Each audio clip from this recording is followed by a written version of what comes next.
신앙은 질문에서부터 시작됩니다.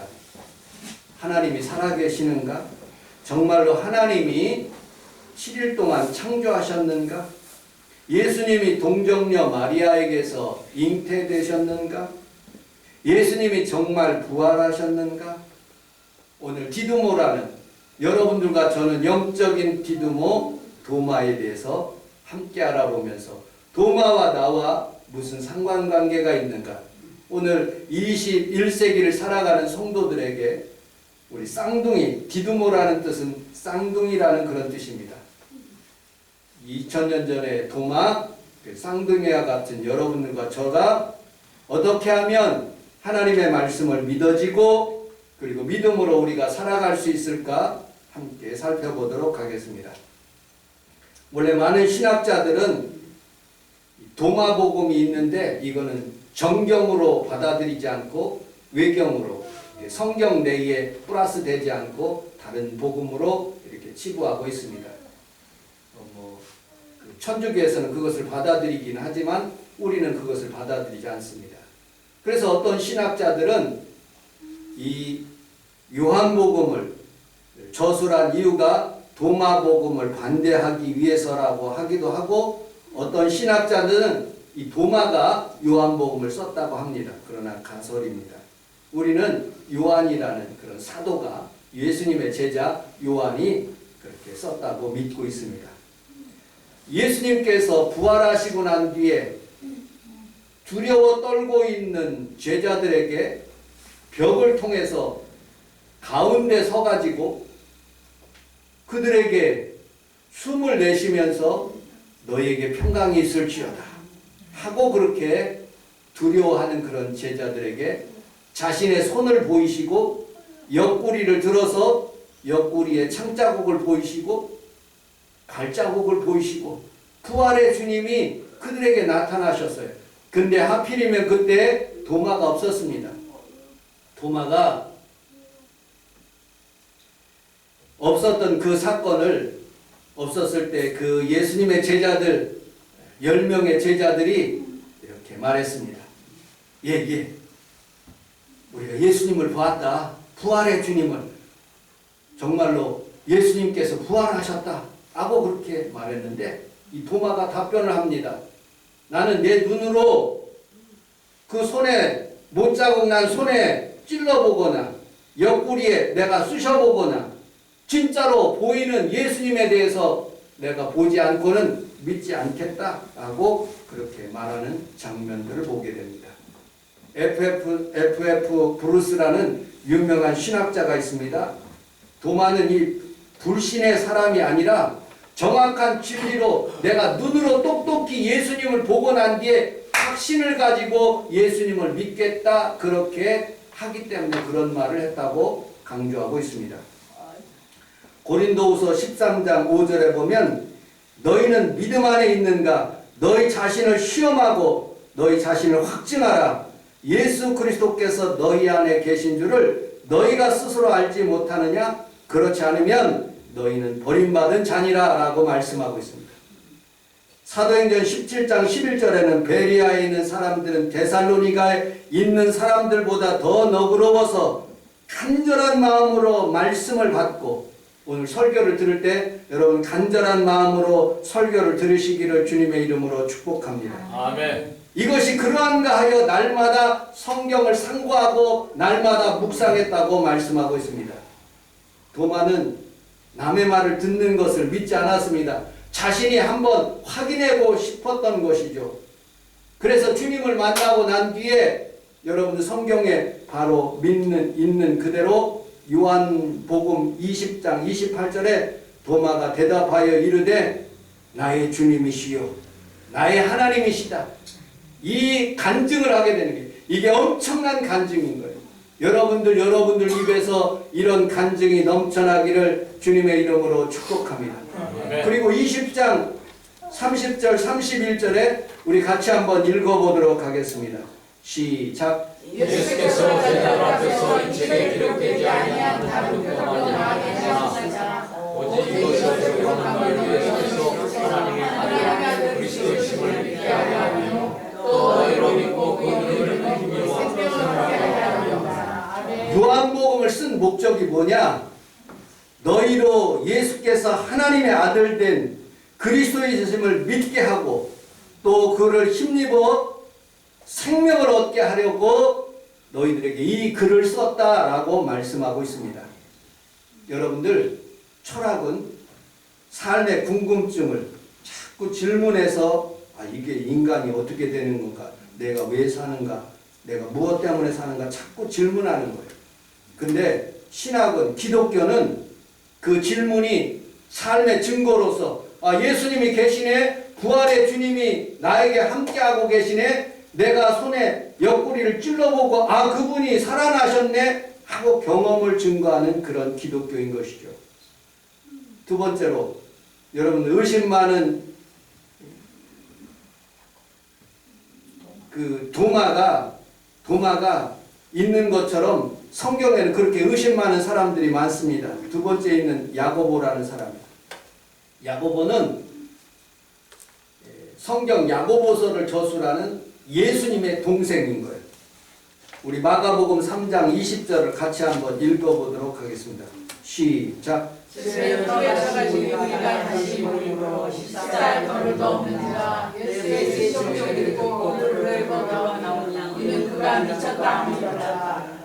처음에 예수님께서는 동정녀 마리아에게서 나셨을 때 아버지 요셉에게 그리고 또 어머니 마리아에게 천사들이 나타나서 그들이 믿음이 식지 않도록 그렇게 확실하게 증거를 해줬어요. 그런데 동정녀 마리아에서 나온 그런 어린 예수님을 키워가면서 예수님께서 앞으로 구세주가 되시고 메시아가 되실 것을 확신하고 있었지만 그의 동생들은요, 믿지 않았어요. 성경에 보니까 예수의 친족들, 동생들은 듣고 그를 붙들러 나오니 그가 예수님이 미쳤다. 우리 예수가 미쳤다. 예수님이 미쳤기 때문에 나는 예수님을 믿지 않는다 하고서는 아주 부정적으로 생각했어요. 그런데 이상한 일이 일어났어요. 고린도전서 15장 7절에 보니까 그 후에 야고보에게 보이시며 그 후에 모든 사도에게와 라고 말씀합니다. 참 희한한 사건은요, 사람이 부활의 주님을 믿는 그 순간부터 사람이 달라지더라고요. 베드로도 그렇게 예수님을 3번씩이나 부인하고 도망갔을 때 부활의 주님이 나타나고 난 뒤에 새로운 베드로가 된 거예요. 사도 바울도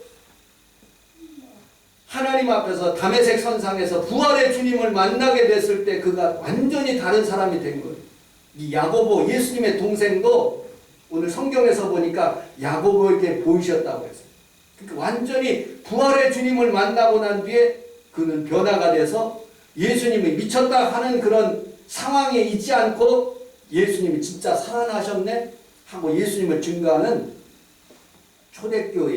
초대교회의 예루살렘 교회의 담임 목사님이 된 거예요. 사도 바울을 도왔어요. 이렇게 사도행전 15장 12절을 같이 한번 읽어보도록 하겠습니다. 시작. 우리가 가만히 있어 바나바와 바울이 하나씩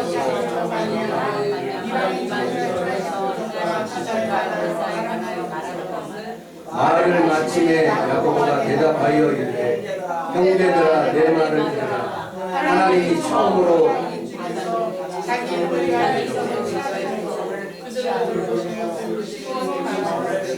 아멘. 사도행전 15장은요 예루살렘 성에 공회가 일어났어요. 최초의 교단 총회가 일어난 거죠.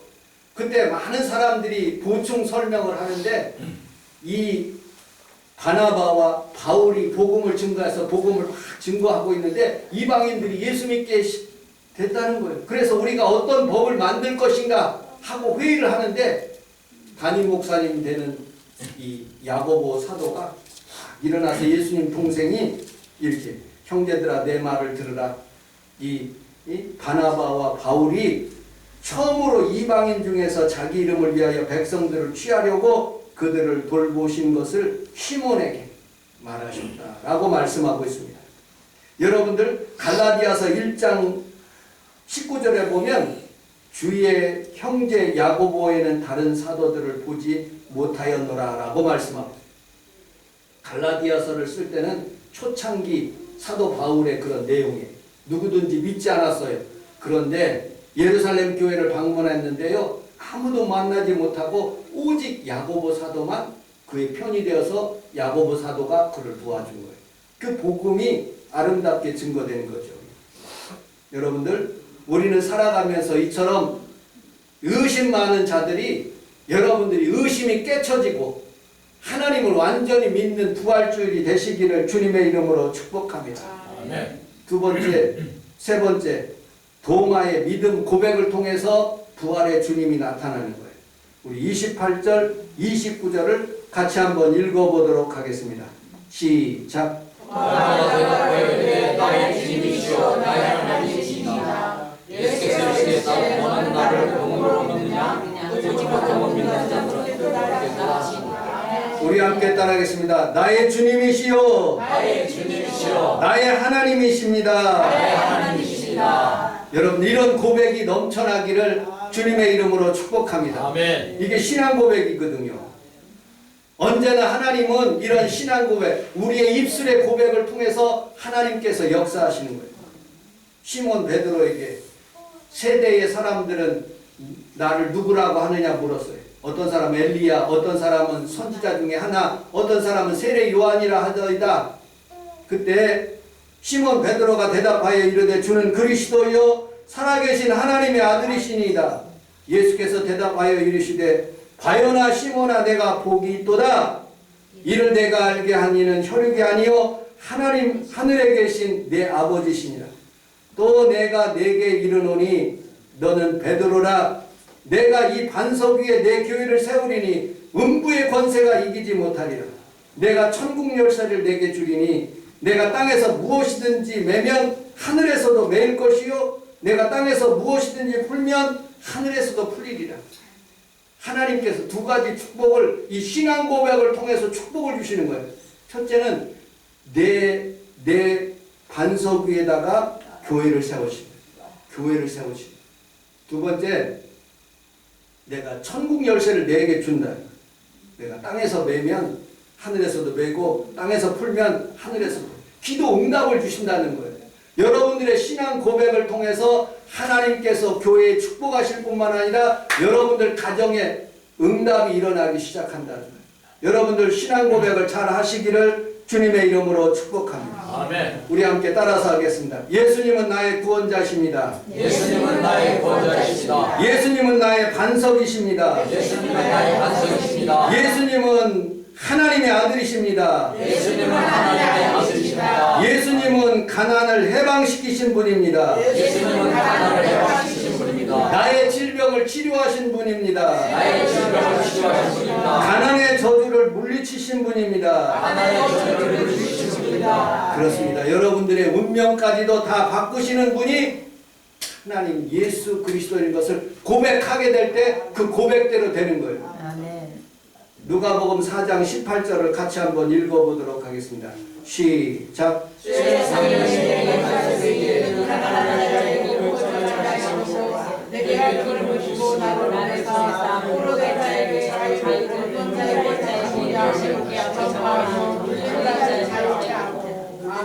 우리 함께 따라하겠습니다. 가난한 자가 복을 받습니다. 포로된 자가 자유함을 얻습니다. 눈먼 자가 다시 보게 됩니다. 눌린 자가 자유롭게 됩니다. 질병에 눌린 자, 정신적으로 눌린 자, 잠자지 못하고 눌린 것들을 오늘 이 시간에 다 풀어질 줄로 믿습니다. 하나님의 말씀을 그렇게 신앙 고백하는 사람들이 그렇게 하는 것입니다. 볼테르라는 사람은 하나님은 존재하지 않는다. 스탕달이라는 사람은 예수님이 존재하지 않는다. 잉고솔이라는 사람은 내가 5분 동안 하나님을 저주할 테니, 강의 시간에 5분 동안 하나님을 저주할 테니 하나님이 나를 죽이면 하나님 살아계신 거고, 내가 5분 동안 저주하는데 하나님이 나에게 사망을 주지 않으면 하나님 죽은 하나님이다 하고 하면서 하나님을 욕하고 막 하나님을 저주하고 하나님 앞에 했는데 5분이 지나고 난 뒤에도 안 죽었어요. 하나님 죽었네 하고서는 그렇게 얘기하더라고요. 그때 학생 중에 하나 파커라는 사람이 과연 하나님이 실패하셨을까? 하나님은 오래 참으시는 분인데 겨우 5분 동안 사람을 평가하지 않는다 라고 그렇게 말하고 있습니다. 체스터 베텔이라는 사람이 있습니다. 이 사람은 무신론자입니다. 그는 죽어가면서 이렇게 고백하고 있어요. 만일 하나님이 계신다면 내 무덤에 뱀으로 들끓게 할 것이다. 하나님이 정말로 살아계신다면 내 무덤에 뱀이 들끓 것이다. 하나님 살아계시지 않기 때문에 내 무덤은 깨끗할 것이다. 그렇게 얘기를 했어요. 근데 장례를 1908년 82세에 죽었는데 장례관을 무덤에 널련을 할 때에 뱀이 얼마나 그 무덤 주위에서 튀어나오는지 사람들이 기겁하고 다 도담합니다. 무덤지기가 매년 그것을 관리하는데 다른 곳에는 뱀이 없는데 요것만 뱀이 디글디글하게 많다는 거예요. 여러분들, 우리는 살아가면서 하나님이 없다고 하는 분들, 오늘 하나님을 입술로 고백하여 복을 받는 귀한 성도들이 다 되시기를 주님의 이름으로 축복합니다. 아멘. 이것도 중독이에요. 이것도 완전히 하나님을 미치지 못하게 하는 병이에요. 사람이 게임에 중독되고 도박에 중독되고 마약에 중독되고 술로 중독되고 사람들은 무엇인가 중독되어 돈 버는 일에 중독되어 살아갑니다. 모든 사람들은 다 중독되는 거예요. 여러분들 혹시 봉준호 감독님이 영화를 만들었는데 미키 17이라는 영화 보신 분 있어요? 아무도 없네. 저도 안 봤어요. 평강이는 봤니? 아니요. 미키 17이라는 영화가 굉장히 유명한 영화랍니다. 봉준호 감독님이 만들었어요. 2025년 2월 28일 날 개봉했는데 봉준호 감독님의 8번째 영화인데 복제 영화를 소재로 하여서 영화를 만들었습니다. 미키 17은 한 달 만에 극장에서 내려왔는데 손실이 1,170억 손실이 봤고요. 관객 수는 2,990만, 약 300만도 못 봤습니다. 그런데 제가 봉준호 감독님의 그 얘기를 하려는 거 아니라 에드워드 애슈턴이라는 그 작가에 대해서 여러분들과 함께 잠깐 생각해 보도록 하겠습니다. 이 사람은 뭐에 중독됐느냐? 게임에 중독된 거예요. 날마다 아침마다 점심마다 저녁마다 날마다 게임에 빠졌는데 그 게임이 시빌리제이션. 혹시 시빌리제이션이라고 혹시 게임 아시는 분 있어요? 평강이 알아? 안 돼. 젊은 사람들만 안다. 이거 한번 빠지면요 중독되면 아무도 빠져나오지 못한대요. 이 게임을 얼마나 잘 만들었는지 어떤 횡성에 가가지고 이 게임이 거기에서 뭐 성도 쌓고 뭐 이렇게 문명도 만들고 뭘 이렇게 하는데 그거를 밤새도록 한다는 거예요. 사람들이. 이게 얼마나 중독이 됐는지 이 에드워드 애슈턴이라는 사람이 그게 중독이 되니까 아내가 헤어지자고 했어요. 이혼하자고. 내가 당신을 죽여버리겠다고. 당장 그만두지 않으면 당신과 살 수 없다고. 제발 중독에 벗어나라고 그렇게 하면서 이혼하자고 그러니까 이 사람이 그럼 내가 게임을 끊겠다 해가지고 게임을 끊게 됐어요. 그러니까 중독이 없어지면 다른 또 중독으로 넘어가야 되는데 이 사람이 뭘 선택했냐면 글 쓰는 거를 선택했어요. 그런 책을 썼어요. 미키 7이라는 그런 책을 썼습니다. 그런데 그 미키 7이라는 그 작품이 얼마나 유명해졌는지 봉준호 감독님이 그것을 믿고 감동을 받아가지고 작품을 만들었는데 미키 17이라는 그런 작품을 만든 게 그래서 유명해지니까 문명이라는 이 게임에 대해서 그만두게 한 우리 아내에게 감사하고 글쓰게 만든 우리 아내에게 감사한다고 그 작품을 그 아내에게 바쳤다는 그런 내용입니다. 여러분들 살아가면서 사람들은 무엇인가 하나에 중독되는데 여러분들 예수에 중독되시기를 주님의 이름으로 축복합니다. 아멘. 우리 사도행전 26장 24절을 같이 한번 읽어보도록 하겠습니다. 시작.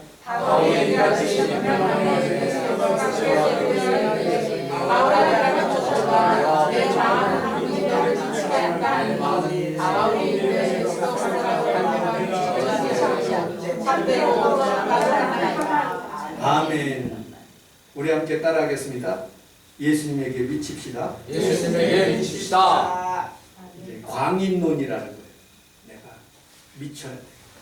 사도 바울이 얼마나 예수님을 졸졸 따라다니고 예수님의 말만 하면은 예수님 그렇게 하니까 이 베스도 총독이 너 정말로 미쳤구나. 너 예수에 미쳤구나. 그러니까 사도 바울이 뭐라고 한지 아십니까? 내가 이렇게 옥에 가고 이렇게 포승줄로 묶여가고 있는데 이거를 제외하고 모든 사람들이 다 나와 같이 예수님에게 미치기를 원합니다. 라고 그렇게 고백하는 거예요.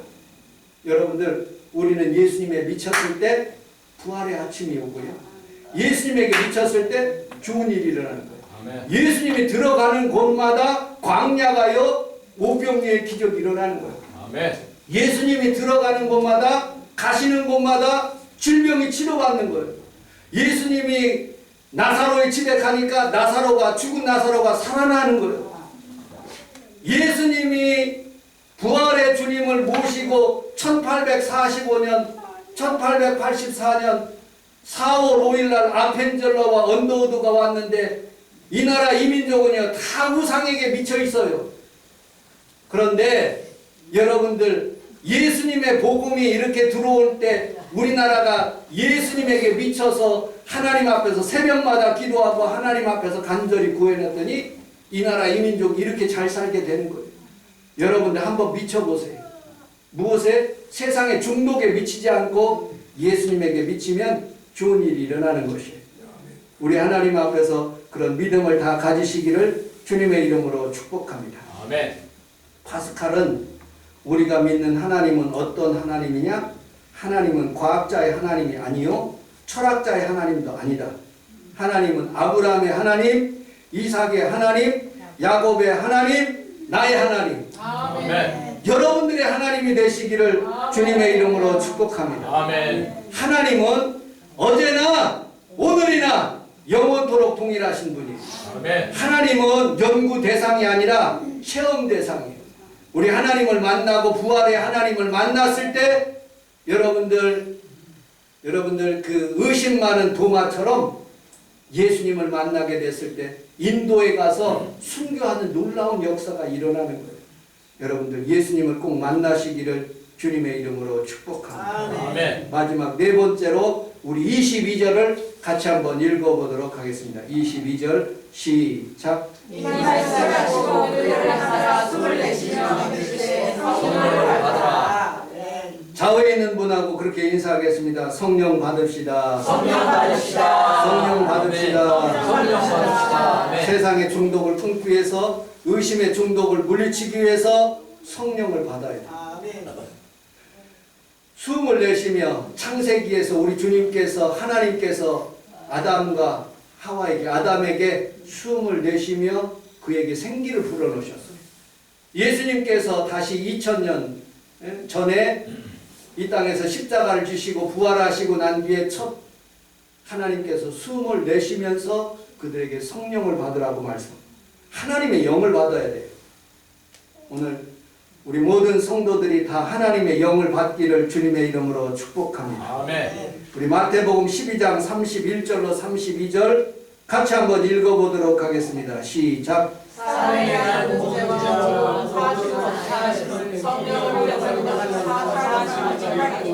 누구든지 말로 성령을 거역하면 이 세상과 어느 세상에서도 사하심을 지지 못하리라. 누가복음 12장 10절 시작. 누구든지 말로 은자를 거역하면 사하심을 받으리라. 성령을 모독하는 자는 사하심을 받지 못하리라. 성령을 모독하면 사하심이 없대요. 성령을 거역하면, 성령을 방해하면 하나님이 기뻐하시지 않고 지옥 가게 만든다는 거예요. 그래서 절대로 성령을 거역하지 말라는 거예요.